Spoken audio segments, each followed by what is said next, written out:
হুদা কাম আমার এই জায়গার মতো লয়ে আইছস। তুই তো প্রেমিকার হলে জুবার পিঠে ঢুকবি।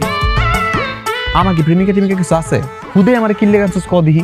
আর দোস্ত তোরে তো নিয়ে আসছি পাহারা দেওয়ার জন্য। আমি ভিতরে ওর সাথে প্রেম করব, তুই বাইরে পাহারা দিবি। আর শোন, আশেপাশে খেয়াল রাখিস, যদি কাউরে দেখোস সাথে সাথে 3 বার শীষ বাজাবি, আমরা সিগন্যাল দিবি, ঠিক আছে? আর তোর যে গার্লফ্রেন্ড নাই সেটা তো আমি জানি। আমার গার্লফ্রেন্ডের সাথে অনেক সুন্দর একটা বান্ধবী আসতেছে। তুই যদি চাস ওর সাথে লাইন মারতে পারিস। তাই নাকি? হ্যাঁ, আমার তো প্রেম টেম করার শখ নাই। মাইয়া মানুষ হয় না আমি পোলাদের পিছনে লাইন মারবো? আমার আর খেয়ে দিয়ে কাজ নেই নাকি? হ্যাঁ, তুই তো আর প্রেম করিস না, তাই বুঝিস না প্রেমের কি মজা। যদি করতে তাহলে বুঝতি, আর তুই না এসব বুঝবি না। বুঝতেও না চাই না। আর আমার বাবা যদি জানতে পারে আমাকে তো মারেই ফেলবে। দোস্ত এমনি আর কতক্ষণ অপেক্ষা করবো ক দিহি? কখন আইবো তোর এই সুন্দরী শালী? আরে ভাই আসবে তো, একটু ধৈর্য ধর, এখনই চলে আসবে। তো তোমার রাজপুত্র কোথায়? ওই যে চলে আসছে।